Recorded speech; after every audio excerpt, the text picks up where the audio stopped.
洪錦元議員。多謝主席。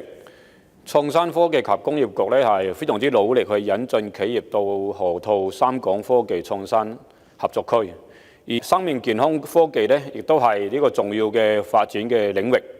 其實好多嘅生命健康科技公司咧，佢哋關心嘅就係成果係點樣可以落地應用，尤其喺香港層面呢個方面咧係需要醫務衛生局、醫管局等部門嘅緊密同埋加速嘅配合。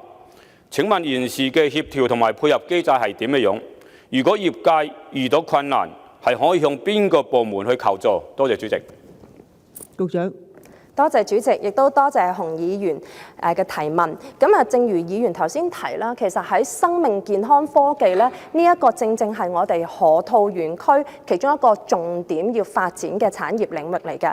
咁啊，我哋嘅園區啦，即係如果計我哋2期規劃面積嘅劃分啦，單係生命健康科技啦，其實都已經接近我哋嘅一半嘅面積嘅，有48%。咁而喺目前咧，我哋已經進駐河套園區嘅呢啲企業咧，有40%亦都係生命健康科技，咁可見我哋嘅重視。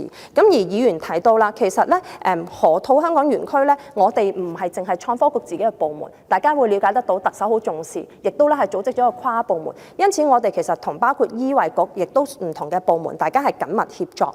其中咧一方面河套咧，我哋已經係預留咗20億元啦，去支持咧一啲 Hong Kong 平台進駐，會喺河套咧進一步去成立一個生命健康創新科研中心。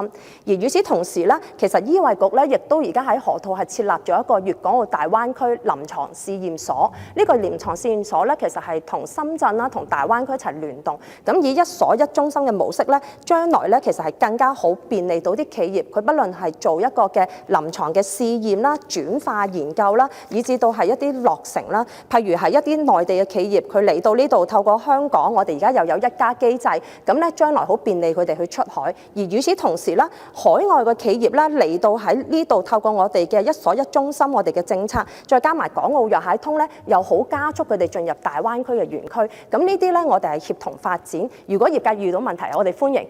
我哋希望冇乜問題，但我哋都係會全力去推進。不論我哋，不論醫衞局，不論係各個政策部門，都會全力協助。多謝主席。